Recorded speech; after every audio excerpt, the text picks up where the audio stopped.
మంగళవారం కానీ శుక్రవారం నాడు కానీ వెళ్ళండి, మంచి ఫలితాలు సంప్రాప్తిస్తాయి. తదుపరి వృషభ రాశి. వృషభ రాశి వారికి చాలా అనుకూలంగా ఉందని చెప్పచ్చు. ముఖ్యంగా విదేశీ వ్యవహారాలకు సంబంధించి ఉద్యోగంలో కొన్ని మార్పులు చోటు చేసుకునే అవకాశం ఉంది. అయితే నిర్ణయాలు అనేవి తొందరపడి తీసుకోవద్దు. అందరూ బాగానే చెప్తారు, మీకు బాగుంటుంది, ముందుకు వెళ్ళండి అంటారు. అయితే వచ్చిన అవకాశాలు కావచ్చు, ఏదైనా సరే మీరు ఒక నిర్ణయం తీసుకుని అది మంచిదా చెడ్డదా ఆలోచించుకుని వెళ్ళండి. తద్వారా మంచి ఫలితాలు సంప్రాప్తిస్తాయి. అలాగే వ్యాపార రంగంలో ఉన్నవారికి వ్యాపార పరంగా బాగుంటుంది, మంచి లాభాలు తెచ్చే విధంగా ఉండే అవకాశాలు గోచరిస్తోంది.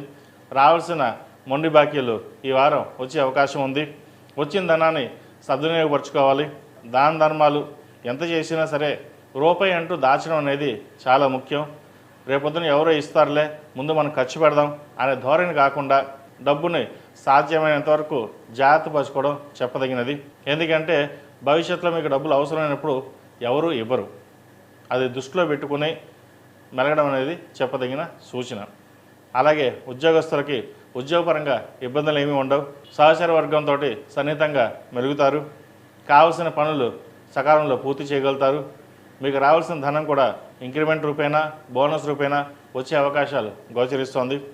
అలాగే విదేశీ విద్యకు సంబంధించి విదేశీ వ్యవహారాలకు సంబంధించిన విషయ వ్యవహారాలు సానుకూలపడతాయి.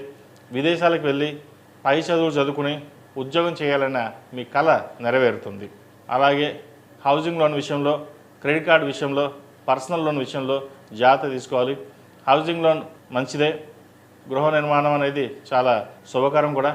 అయితే ఎంతవరకు మనం వెళ్ళగలము అనే దాన్ని చూసుకుని ఎంతవరకు మనకు అవసరమో అంతవరకే వెళ్ళండి, అంతకుమించి వెళ్ళవద్దు. భవిష్యత్తులో ఇబ్బంది పడకుండా ఉండాలి అంటే ఇప్పటి నుంచి ఒక స్థిరమైన నిర్ణయాలు తీసుకోవడం అనేది చెప్పదగిన సూచన. ఎవరు ఎన్ని చెప్పినా సరే మీ మనసుకు చెప్పిన మాట కూడా వినకుండా మీకు నచ్చినట్టుగా ఎలా ఉండాలో అలాగే ఉండండి. తద్వారా మంచి ఫలితాలు సంప్రాప్తిస్తాయి. ఈ రాశిలో జన్మించిన స్త్రీలకు వృత్తి ఉద్యోగాల పరంగా వ్యాపార పరంగా సానుకూల పరిస్థితులు గోచరిస్తోంది. వివాహం కాని వారికి వివాహ ప్రయత్నాలు చేసుకోవచ్చు, మంచి సంబంధం కుదురుతుంది. ఎప్పటి నుంచో చేయి జారిపోయిందన్న సంబంధం కూడా ఈ వారం వచ్చే అవకాశం గోచరిస్తోంది. అలాగే విదేశీ వ్యవహారాలకు సంబంధించి సానుకూలపడతాయి. అప్పులకి దూరంగా ఉండాలి.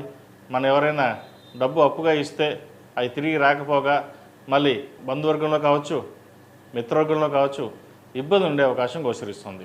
వాటి విషయంలో జాగ్రత్త వహించండి. ఈ రాశిలో జన్మించిన విద్యార్థులకు కాలం అనుకూలంగా ఉంది. మెరిట్లు సాధించగలుగుతారు. ప్రభుత్వపరమైన ఇబ్బందులు ఏమైనా ఉన్నా తొలగిపోతాయి.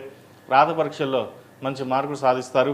గవర్నమెంట్ పరంగా రావాల్సిన బెనిఫిట్స్ ఏవైతే ఉన్నాయో వీరికి లభించే అవకాశం గోచరిస్తుంది. ముఖ్యంగా వృషభ రాశి వారికి గత 2-3 వారాల కంటే ఈ వారం చాలా బాగుందని చెప్పచ్చు. భాగ్యంలోకి గురువు రాబోతున్నారు. అనుకున్న పని సకాలంలో పూర్తయ్యే అవకాశాలు చాలా వరకు గోచరిస్తుంది. ఈ రాశివారు ప్రతిరోజు ప్రతినిత్యం సుబ్రహ్మణ్య స్వామి అష్టకం పఠించడం, సుబ్రహ్మణ్య స్వామి రూపు కానీ కంకణం కానీ ధరించండి, మంచి ఫలితాలు సంప్రాప్తిస్తాయి. ప్రతిరోజు ప్రతినిత్యం హనుమాన్ ఒత్తులతో దీపారాధన చేయడం, అలాగే ఆరావళి కుంకుమతో దీపారాధన చేయండి, మంచి ఫలితాలు ఉంటాయి. నాగసింధూరం ధరించండి. నరదిష్టి ఏదైనా ఉంటే కనుక నాగసింధూరంతో చాలా వరకు ఫలితాలు ఇవ్వగలుగుతాయి. ఈ రాశిలో జన్మించిన వారికి కలిసి వచ్చే సంఖ్య 4, కలిసి వచ్చే రంగు గ్రే. ఏదైనా పని మీద బయటకు వెళ్ళేటప్పుడు సోమవారం కానీ గురువారం నాడు కానీ వెళ్ళండి, మంచి ఫలితాలు సంప్రాప్తిస్తాయి. తదుపరి మిథున రాశి.